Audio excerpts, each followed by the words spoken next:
अस्सलाम वालेकुम। Success story की एक नई एपिसोड के साथ असद जाफरी दुबई से आप लोगों की खिदमत में हाजिर है। आज हमने स्टूडियो में पाकिस्तान की शान, पाकिस्तान की आन और पाकिस्तान के बहुत अच्छे, बहुत पॉपुलर टिकटॉकर, उनको जहमत दी है उनकी सक्सेस स्टोरी जानने के लिए। बहुत सारे लोग जो पाकिस्तान में मौजूद हैं वो चाहते हैं कि वो शोहरत की बुलंदियों को छुएं, मगर कैसे छू सकते हैं, उसके पीछे क्या मेहनत कार फरमा होती है, आज हम जानने की कोशिश करेंगे चौधरी रहमान से। चौधरी रहमान हमारे साथ स्टूडियो में मौजूद हैं, आपको वेलकम करते हैं। जनाब जज़ाकल्लाह। आप जीते रहें, सलामत रहें। माशाल्लाह अल्लाह ताला ने आपको इज़्ज़त से नवाजा है, शोहरत से नवाजा है और दुनिया आपकी बहुत बड़ी फ़ैन है। तो हमारे जितने भी देखने वाले हैं वो जानना चाहेंगे कि आप पाकिस्तान के किस सूबे, किस ज़िले और किस शहर या गांव से आपका ताल्लुक़ है। थोड़ा सा आपने बैकग्राउंड के हवाले से आप हमें बताइएगा। जी, आपका बहुत शुक्रिया, आपने मुझे अपने स्टूडियो में ज़हमत दी। आपने पूछा कि आप किस ज़िले से हो, किस सूबे से हो। तो मैं पंजाब से तल्लुक़ रखता हूँ। पंजाब में हँसता मुस्कुराता एक शहर फैसलाबाद है। सही है। उसमें एक गाँव है जलंधर। सही है। मैंने अपना सारा बचपन उस गाँव में गुज़ारा है क्योंकि वो मेरा ननिहाल है। अच्छा, अब सवाल ये उठता है चौधरी साहब के आपका बड़े दो दो एक तो पहला जो ख़तरनाक किस्म का आपने बता दिया कि आप फैसलाबादी हैं। तो जी। दुनिया भर में फैसलाबाद की जुगत जो है वो मशहूर है। वहाँ पे तो यकीन जानिए कि आप करोड़पति अरबपति आदमी भी जो है ना, अगर आप उससे भी कोई बात कर लेंगे तो वो आपको जुगत जो है किए बगैर जो है ना वो रह नहीं सकता। तो इसका मतलब ये है कि आप शरारती भी हैं और थोड़ी बहुत जुगत जो है वो भी आप जानते होंगे। तो ये मुझे थोड़ा सा बता दीजिए कि फैसलाबाद वाले इतनी जुगतें मारते क्यों हैं जी? सर जी, मैं ਤੁਹਾਡੇ ਸਟੂਡੀਓ ਦਾ ਲਿਹਾਜ਼ ਕਰ ਰਿਹਾ, ਤੁਸੀਂ ਮੇਰੇ ਨਾਲ ਬਾਹਰ ਚਲੋ ਫਿਰ ਆਪਾਂ ਗੱਲ ਕਰਦੇ ਹਾਂ। इसका ਬਾਕੀ मतलब ये है ਇਹ कि ਫੈਸਲਾਬਾਦ ਵਾਲੇ ਤੁਹਾਡੇ ਨਾਲ ਪਿਆਰ ਵੀ ਕਰਨਗੇ, ओके। ਤੁਹਾਡੀ ਐਸੀ ਦੀ ਤੈਸੀ ਕਰਕੇ ਫਿਰ ਤੁਹਾਡੇ ਨਾਲ ਪਿਆਰ ਕਰਨਗੇ। ਮਤਲਬ ਕਿ ਇੰਨਾ ਪਿਆਰ ਜਿਹੜੀ ਸਾਡੀ ਜੁਗਤ ਹੈ ਨਾ, ਉਹ ਸਾਡੀ ਪਿਆਰ ਦੇ ਵਿੱਚ ਆਂਦੀ ਹੈ। सही ਉਹ है। ਜੁਗਤ ਨੂੰ ਅਸੀਂ ਜੁਗਤ ਨਹੀਂ ਸਮਝਦੇ, ਅਸੀਂ ਅਗਲੇ ਬੰਦੇ ਨਾਲ ਪਿਆਰ ਕਰਦੇ ਹਾਂ। ओके, ਇਹਦਾ ਮਤਲਬ ਹੈਗਾ ਕਿ ਜਿੰਨੇ ਵੀ ਫੈਸਲਾਬਾਦੀਆਂ ਨੇ ਸਾਰੇ ਜਿਹੜੇ ਨੇ ਉਹ ਬਹੁਤ ਪਿਆਰ ਕਰਦੇ ਹੈਗੇ ਨੇ। ਜਿੰਨੇ ਹਾਂਜੀ ਵੀ ਇਸ ਟਾਈਮ ਮਾਸ਼ਾਅੱਲਾ ਸਾਡੇ ਆਰਟਿਸਟ ਹੈਗੇ ਨੇ ਸਟੇਜ ਦੇ ਬਿਲਕੁਲ। ਉੱਤੇ, ਜੀ ਜੀ ਔਰ ਜਿੰਨੇ ਵੀ ਪਾਪੂਲਰ ਹੈਗੇ ਨੇ ਸਾਰਿਆਂ ਦਾ ਤਾਲੁਕ ਜਿਹੜਾ ਹੈ ਜੀ ਉਹ ਫੈਸਲਾਬਾਦ। ਫੈਸਲਾਬਾਦ ਤੋਂ ਹੈਗਾ। ਤੇ ਬਹੁਤ ਸਾਰਿਆਂ ਦਾ ਤੇ ਮਾਈ ਦੀ ਝੁਗੀ ਤੋਂ ਵੀ ਹੈਗਾ ਹੈ ਨਾ। ਜੀ ਤੇ ਉਹ ਮਾਸ਼ਾਅੱਲਾ ਜਿਹੜੇ ਨੇ ਉਹ ਫਖਰ ਨੇ ਪੂਰੀ ਦੁਨੀਆ ਦੇ ਵਿੱਚ ਫੈਸਲਾਬਾਦੀ ਸਾਡੇ ਤੇ ਜਿਉਂਦੇ ਵਸਦੇ ਰਹਿਣ। ਥੋੜਾ ਦੱਸੋ ਕਿ ਤੁਹਾਨੂੰ ਨਾਨਕਿਆਂ ਦੇ ਘਰ ਜਿਹੜਾ ਤੁਸੀਂ ਬਚਪਨ ਗੁਜ਼ਾਰਿਆ ਹੈ ਇਹਦੀ ਕੀ ਵਜ੍ਹਾ ਸੀ? ਸਰ, ਇਹਦੇ ਪਿੱਛੇ ਇੱਕ ਬੜੀ ਲੰਬੀ ਸਟੋਰੀ ਹੈ। ਸਹੀ ਹੈ। ਮੈਂ ਕਦੀ ਅੱਜ ਤੱਕ ਕਿਸੇ ਦੇ ਨਾਲ ਸਟੋਰੀ ਸ਼ੇਅਰ ਨਹੀਂ ਕੀਤੀ। ਫਸਟ ਆਫ ਆਲ ਤੁਸੀਂ ਹੋ, ਤੁਹਾਡੇ ਨਾਲ ਮੈਂ ਸ਼ੇਅਰ ਕਰਦਾ ਔਰ ਆਪਣੇ ਜਿਹੜੇ ਮੇਰੇ ਦੇਖਣੇ ਵਾਲੇ ਨੇ ਉਹਨਾਂ ਨੂੰ ਆਪਣੀ ਸਕਸੈਸ ਸਟੋਰੀ ਅਤੇ ਮੈਂ ਆਪਣੇ ਬੈਕਗਰਾਊਂਡ ਦੇ ਬਾਰੇ ਦੱਸਦਾ।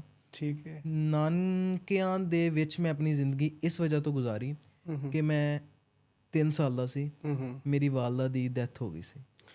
अच्छा, 3 साल की उम्र में आपकी जो वालदा हैं वो अल्लाह ताला के पास चली गई।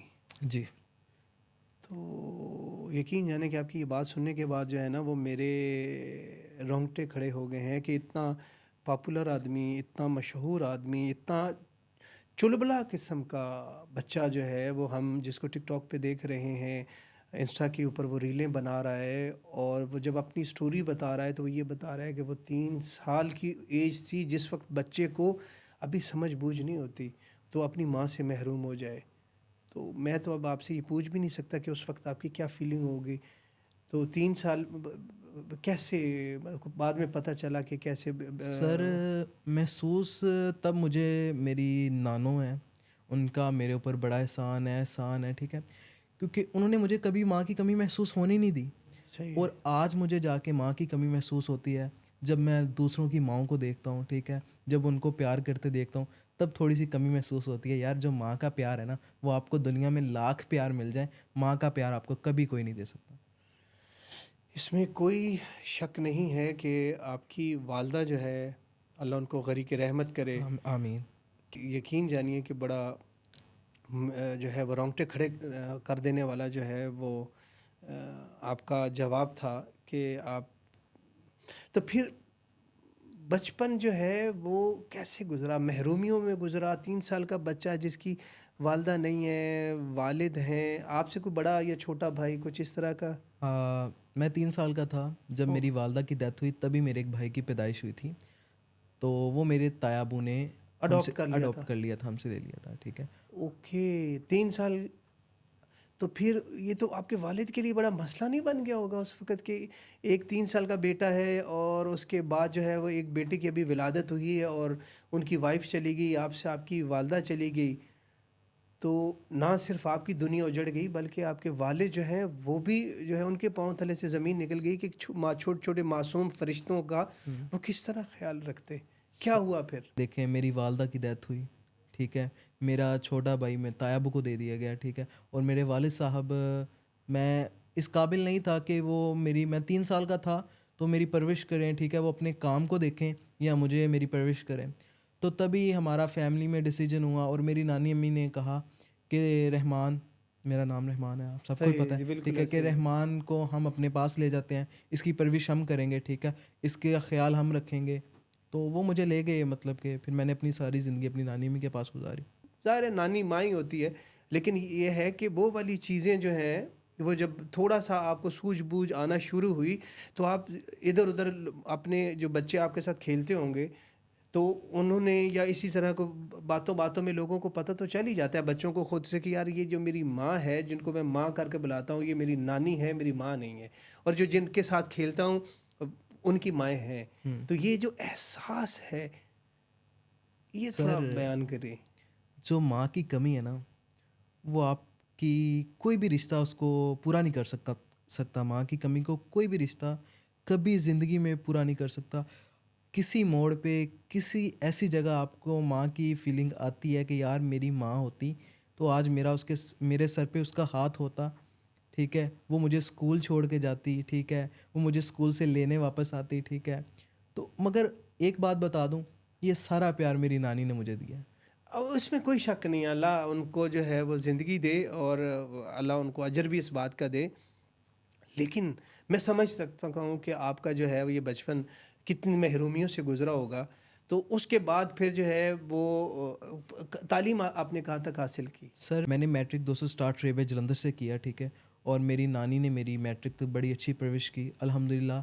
आज भी कभी भी बात होती है तो वो मुझे गाइड करती हैं। अभी मैं इस काबिल नहीं हुआ कि मैं अकेले कहीं भी चले जाऊँ, ठीक है? अल्हम्दुलिल्लाह उनका मेरे पास नहीं है, फिर भी मेरे से दूर हैं। मेरे लिए यही काफ़ी है कि मेरी एक माँ बैठी है पाकिस्तान में, जो मुझे बता रही है कि बेटा तूने इस तरह करना है, तूने इस तरह करना है। तो मैं कामयाब होता चला गया। मतलब ये है कि दुआएँ-शुआएँ जो हैं वो चले, क्योंकि कहते हैं कि जब माँ मर जाती है ना, तो बंदे की दुआओं का जो सिलसिला होता है ना, जी, वो जी। चैप्टर, वो दरवाज़ा वो बंद हो जाता है। जी, लेकिन जी। एक माँ जो है वो अल्लाह ने आपसे ले ली, तो फिर दूसरी जो है वो नानी, वो बतौर वालदा उन्होंने आपको दुआओं का सिलसिला भी अभी तक आपके ऊपर जारी है।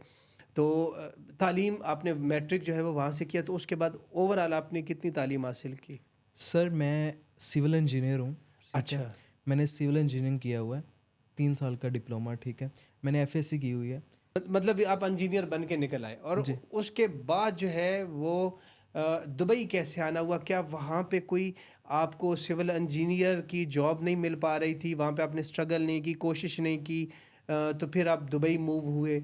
और दूसरा सवाल मेरा इसी के साथ मुंसलिक है कि सोशल मीडिया के ऊपर जो है वो आप कैसे आए? कैसे कंटेंट क्रिएट करने का आपने सोचा और फिर इतने पॉपुलर आप कैसे हुए? सर, सोशल मीडिया पे आना 2018 में, कोरोना वायरस था पाकिस्तान में, ठीक है? हुँ, आप हुँ। सबको पता है, ठीक है? ऐसे ही। तब हम घर में बैठ के वीडियोस बनाते होते थे। तब मैंने फ़नी कंटेंट बनाना शुरू कर दिया, ठीक है? और पाकिस्तान के जितने भी सेलिब्रिटीज़ हैं, ठीक है?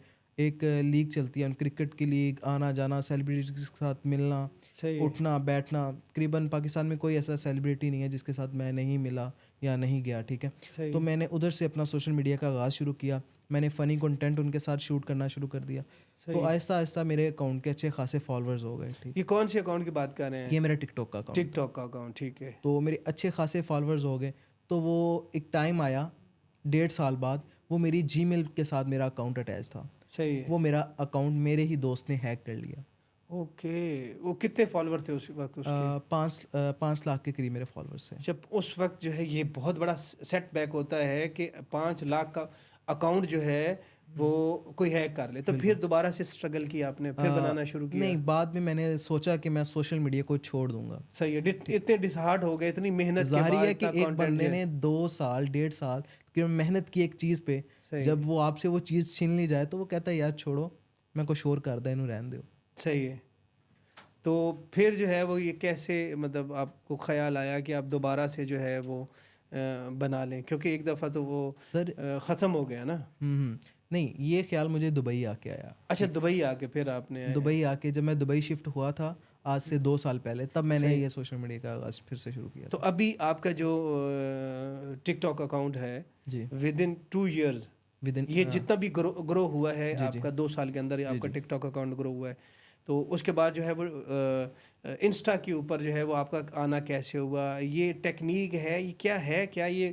क्या मसला फ़िसा गौरस है कि जो लोगों को समझ नहीं आ रहा, तो उनके इतने फॉलोअर नहीं है? सर देखें, अपनी लाइफ के बारे में आप कहीं भी जाते हैं, ठीक है? मेरा हम्म, जो ज़्यादा काम है अपने लाइफ़स्टाइल में ब्लॉगिंग करता हूँ, ठीक है? सही है, मैं किसी भी कंट्री ट्रैवल करता हूँ तो मैं उसका पूरा व्लॉग बनाता हूँ, ठीक है? सही है, कि मैं इधर जा रहा हूँ, मैं उधर जा रहा हूँ, मैं ये कर लोग आपकी लाइफ़स्टाइल को देखना चाहते हैं, ठीक है? सही आप है, जब अपनी लाइफ़स्टाइल को डेली बेसिस पे 3 से 4 अपनी टिकटॉक, अपनी इंस्टाग्राम पे 3 से 4 डेली वीडियो आप डालोगे, सही तो है, आपका अकाउंट लोगों की नज़रों में आना शुरू हो जाएगा आहिस्ता-आहिस्ता। सही है। फिर एक मुकाम आएगा, आपके फॉलोअर्स आना शुरू हो जाएँगे। इंशाल्लाह फिर आप फेमस हो जाओगे। इसका मतलब ये हुआ कि ये नाजरीन जितने भी हमारे टिकटॉकर हैं और इंस्टाग्राम यूज़ करने वाले हैं, उनको ये फार्मूला जो है वो रहमान की तरफ से ये है कि अगर आप कंटेंट मुसलसल डालते रहें, बिल्कुल, तो उससे ना सिर्फ ये है कि आपके फॉलोअर्स जो हैं वो ग्रो करते हैं, बल्कि जो है वो फॉलोअर जब ग्रो होंगे तो ऑब्वियसली पैसा जो है बिल वो भी पैसा। आप कमा सकते सर हैं। पैसा टिकटॉक नहीं देता, अच्छा, टिकटॉक पैसा नहीं देता, सर पैसा आपको ब्रांड देता है। ब्रांड देता। ये थोड़ी सी टेक्निक आप हमें बताइए कि अ, किस तरीके से जो है वो आप वो कर सकते हैं।